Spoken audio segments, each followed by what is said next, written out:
एक किसान की बीवी ने इसको जो मक्खन दिया तैयार करके, वो इसे लेकर फरोख्त करने के लिए अपने गांव से शहर की तरफ रवाना हो गया।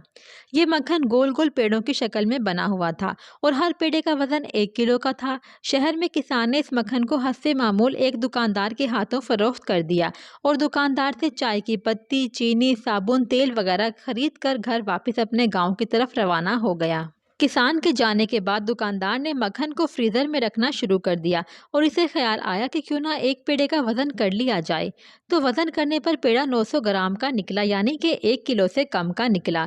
हैरत और सदमे से दुकानदार ने सारे पेड़े एक एक करके तोल डाले, मगर किसान के लाए हुए सब पेड़ों का वजन एक जैसा 900 ग्राम ही निकला। अगले हफ्ते किसान हंसपे रूटीन मक्खन लेकर जैसे ही दुकानदार के थड़े पर पहुंचा, दुकानदार ने किसान को चिल्लाते हुए कहा, दफा हो जाओ, किसी बेईमान और धोखेबाज शख्स से कारोबार करना मेरा दस्तूर नहीं है।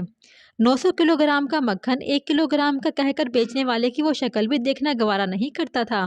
किसान ने बड़ी अफसरदगी से दुकानदार को कहा कि मेरे भाई, मुझसे बदज़न ना हो, हम तो गरीब और बेचारे लोग हैं, हमारे पास तोलने वाली मशीन खरीदने की इस्तात कहाँ से आई।